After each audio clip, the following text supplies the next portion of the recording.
안녕하세요. 해랑 고구마 사랑방 고구마 농사꾼입니다.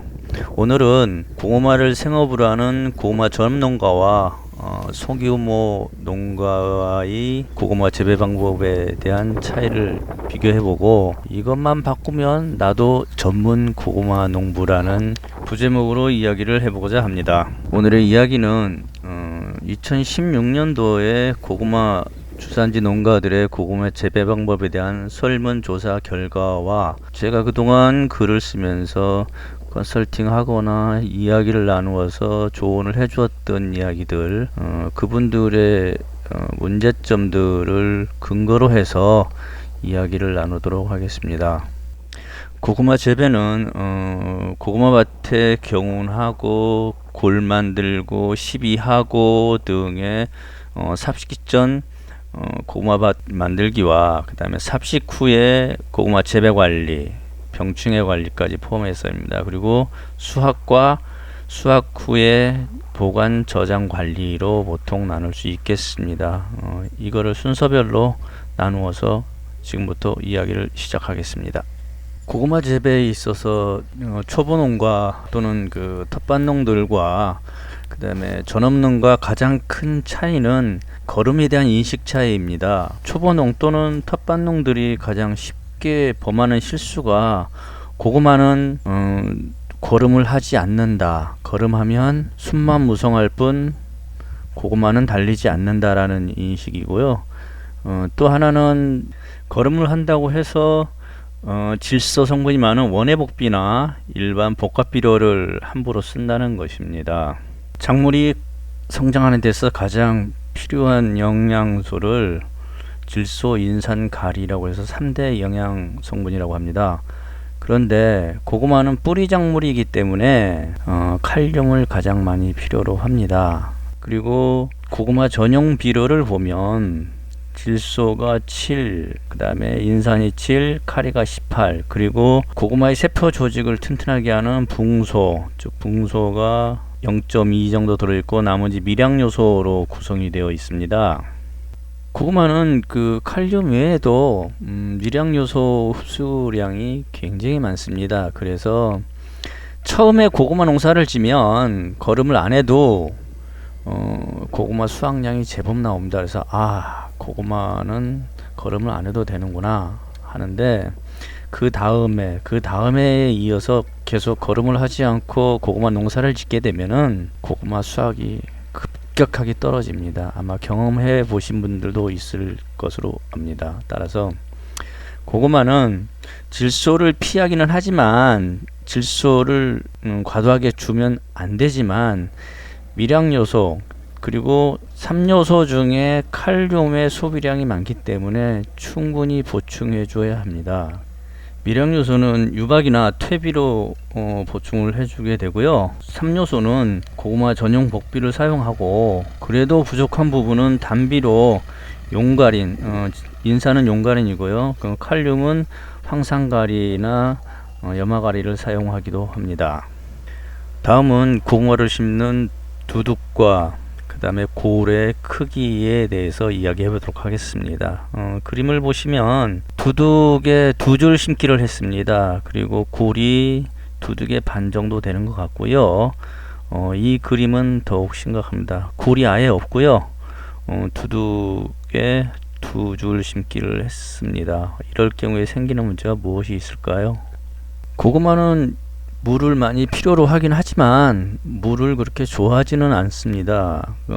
땅속에 고구마 주변의 습도가 70% 이상 넘어가게 되면은 고구마가 썩기도 하고, 또 습이 많으면 고구마는 길게 나오게 되어 있습니다. 근데 이 밭은 근본적으로 비가 조금만 오면 넘칩니다. 넘치고 줄기까지 습이 차고 물이 찰 수가 있습니다. 이렇게 되면 고구마가 쉽게 썩을 수 있고 고구마는 길게 나오며 못생겨집니다. 자, 이런 문제들을 근거로 다음 그림을 보면서 어떻게 해야 되는지, 전업농가는 어떻게 하는지를 이야기해 보겠습니다. 자, 그림을 보시면 요철 형태의 골과 두둑을 나타낸 그림이고요. 두둑에서 골까지의 높이는 20에서 30cm, 그리고 두둑과 두둑과의 거리는 70에서 75cm로 표기되어 있습니다. 물론 이 그림은 기계화에 맞춰서 세팅된 겁니다. 그리고 통상적으로 저도 이 사이즈에 맞게 하고 있고요. 저도 두둑과 두둑 사이는 70에서 72cm, 미세하게 1, 2cm 정도만 차이가 있을 뿐 저도 기계를 이쪽으로 세팅을 해 놓았습니다. 그러면 기계가 없다고 해서 이렇게 할 수 없느냐? 최소한 여기에 근접할 수 있도록 노력은 해야겠죠. 두둑이 낮으면 아까도 말씀드렸다시피 습이 쉽게 차고 고구마가 길게 나오는데 방치할 수만은 없는 일이니까요. 그러면 얼마나 많은 사람들이 두둑의 폭을 이렇게 70에서 80 또는 75cm로 농사를 지을까? 2016년도에 농진청에서 설문조사한 결과표입니다. 70cm가 74%, 75cm가 12%, 80cm가 11%, 그걸 다 더하면 최소한 95% 이상이 70에서 80cm의 간격으로, 골과 두둑의 간격입니다. 예, 그렇게 두둑을 성형해서 농사를 짓고 있습니다. 그러면 이게 어느 정도 맞다는 얘기겠죠. 또한 일반 기계와 그 연구 자료에도 보면은 수확량의 차이에 있어서 70cm로 했을 때 가장 높게 나온다는 사실은 연구 결과도 또 있습니다. 그래서 이 방법은 두둑의 높이와 간격은 가능하면 표준화에 맞게 따라가는 것이 좋겠다고 생각합니다. 다음은 고구마 피복 비닐에 대해서 이야기하겠습니다. 고구마 피복 비닐은 투명, 그 다음에 배색, 흑색 비닐이 있는데요. 피복의 목적은 첫 번째 보온, 두 번째 습 보존, 세 번째가 잡초 억제입니다. 그 투명 비닐은 보온은 아주 잘 되고 잡초 억제에 약간 어려움이 있겠죠. 반면에 흑색 비닐은 잡초 억제는 좋으나 보온에 있어서 아주 불리합니다. 그래서 그 목적에 맞게 비닐을 사용해야 되는데요. 그 두 가지 단점, 즉 투명 비닐과 흑색 비닐의 장단점을 보완한 것이 바로 배색 비닐입니다. 가운데는 하얗고 투명이죠. 투명이고 양쪽 끝은 검은색인 배색 비닐을 최근에는 많이 쓰는 추세입니다. 투명 비닐을 사용하게 되면 비닐을 씌우지 않았을 때보다도 낮은 지중해 온도가 4 내지 5도가 높습니다. 그리고 배색 비닐을 씌웠을 경우가 약 3 내지 4도가 높습니다. 그런데 흑백 비닐을 씌우면 오히려 지중 온도가 낮아집니다. 그래서 그 흑백 비닐을 씌운 고구마 밭은 기본적으로 온도가 낮아서 고구마가 늦게 생길 뿐 아니라 또한 깊게 늘고 또 수량이 줄어들게 됩니다. 그래서 조기 재배에는 투명 비닐을 쓰지만은 그게 어려울 경우에는 배색 비닐을 사용하여서 수확량을 높이는 데 기여를 하는 것이 좋겠습니다. 가능하면 햇빛이 투과되지 않는 흑색 비닐을 사용을 자제하는 것이 좋겠습니다. 참고삼아 비닐 피복 종류를 어떻게 사용하는지 설문조사 결과를 올려봅니다. 배색 비닐을 사용하는 농가가 89%, 그 다음에 투명 비닐을 사용하는 농가가 8%, 그리고 흑색 비닐은 아예 잡히지 않았고요. 이런 것을 보더라도 거의 배색 비닐을 요즘은 사용하는 게 대세인데, 도대체 저에게 전화하고 또 저하고 상담할 때 흑색 비닐을 쓴다고 하는 분들은 어떤 분들인지, 아마 주말 농장 하시는 분들이 가장 많은 거는 같습니다. 그러니까 풀을 그때그때 뽑지 못하니까 풀 관리가 어려워서 라고 하는데, 그럼에도 불구하고 배색 비닐을 사용하기를 권고합니다. 고구마를 심고 나서 활착이 끝난 후에는 고구마 재배 관리에 들어가는데요. 고구마 재배 관리는 사실은 병충해 관리와 풀 관리, 즉 잡초 관리가 가장 주를 이룹니다. 병충해 관리는 6월, 7월부터 뒷날개 흰밤나방이 발생을 하는데요. 가장 큰 피해를 주고요.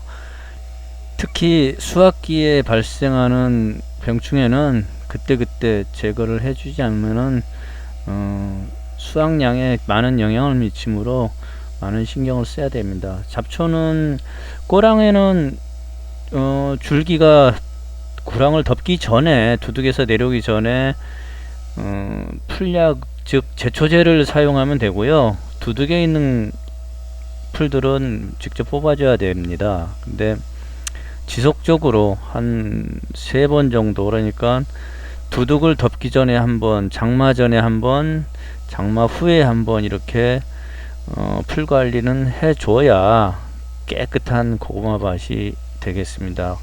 그 잡초가 고구마 밭에 많으면 수확량의 많게는 40% 까지 영향을 주기 때문에 잡초 제거는 많은 신경을 써주고 시간을 할애해야 된다는 것이 제 생각입니다. 그리고 유기 재배를 하시는 분은 특히 잡초 제거에 많은 신경을 쓰지 않으면 수확할 것이 거의 없어지는 그런 극단적인 문제도 발생을 하므로 잡초에는 많은 신경을 써야 됩니다. 어느 정도 순이 뻗을 때까지만 잡초 제거를 해주면 그 다음부터는 사실 고구마가 잡초를 이겨버리기 때문에 잡초는 제거에 그렇게 많은 시간은 들이지 않아도 됩니다. 그러니까 초기에 방제를 철저하게 해주어서 깨끗한 고구마 밭을 유지하는 것이 좋겠습니다. 다음은 고구마 수확에 대해서 얘기해 보겠습니다. 고구마는 재배 또는 심기보다는 수확이 어렵습니다. 고구마 수확이 어렵기 때문에 고구마 재배 면적 자체를 늘리지 못하는 경우도 왕왕 있고요. 제 주변에서도 보면 역시 수확이 가장 어려워합니다. 근데 그 수확은 그래서 기계화가 많이 진행이 돼 있고요. 진행된 기계화도 조금씩 진화를 하고 있고 방식이 달라지고 있습니다. 소규모 영농을 하는 분들에게 굳이 뭐 기계화에 관련된, 기계로 수확하는 것에 관련된 이야기는 하고 싶지 않고요. 다만 제가 이 자리에서 하고 싶은 거는 호미를 고집하지 말라는 것입니다. 그 땅이 딱딱해지면 호미도 잘 들어가지 않을 뿐더러 고구마가 잘 나오지도 않습니다. 그러면은 캐는 과정에서 고구마에 많은 상처가 갑니다. 뭐 찍히거나 부러지거나 이렇게 되는데요. 굳이 호미를 안 쓰고도 지금 저처럼 쇠수령을 쓴다든가 삽으로 땅을 뜬다든가, 즉 고구마 밑을 떠가지고 드러내면 고구마는 쉽게 주술 수가 있습니다. 그러면 고구마에 상처가 나지 않으니까 굳이 호미로 땅을 파서 고구마 수확하는 일은 피해주는 게 좋습니다. 그래야 상처 없는 고구마를 수확할 수 있습니다. 다음은 고구마 수확 관리와 저장입니다. 고구마는 생각보다 저장 조건이 매우 까다롭습니다. 그 저장 들어가기 전에 발생한 호흡열을 큐어링 또는 다른 방법으로라도 제거를 해 주어야 됩니다. 고구마는 수확하고 나서 약 15일간의 호흡열이 발생하는데요. 약 한 10일까지 왕성하게 호흡열이 발생했다가 그 후에 좀 잦아듭니다. 그런데 이 호흡열은 큐어링을 하는 과정에서 짧은 시간 안에 빠지게 되는데, 만약에 큐어링을 하지 못하게 되면은 자연적으로 발생하는 호흡열과 이산화탄소를 발산시켜 주어서 고구마가 안정기에 접어든 후에 저장을 해야 됩니다. 그런데 큐어링 시설이 없는 데다가 이 호흡열까지 발산시켜 주지 않고 밀폐된 공간에 저장하게 되면 이산화탄소와 호흡열, 그리고 호흡 때 발생하는 습기 때문에 쉽게 썩어 들어갈 수가 있습니다. 또는 흔히들 고구마를 말려서 보관한다고 하는데요. 말린다고 해서 햇빛에 말리는 행위 등은 굉장히 안 좋죠. 고구마 색깔도 변하고, 여기서 말린다는 것은 호흡열로 발생하는 습기를 제거해 주는 겁니다. 열과 습기를 발산시켜 주는 일이죠. 그 후에 저장을 해야 되므로 이 부분에 대해서는 조금 더 깊은 공부를 좀 하는 것이 좋을 것 같습니다. 오늘은 고구마 재배를 처음 하시는 분이나 소규모로 재배를 하시면서 흔히들 범할 수 있는 실수에 대해서 몇 가지 짚어보았습니다. 다음 시간부터는 이제 종자 그리고 고구마 모종부터 수확까지 체계적으로 녹음을 해보도록 하겠습니다. 앞으로도 많은 성원 부탁드리겠습니다.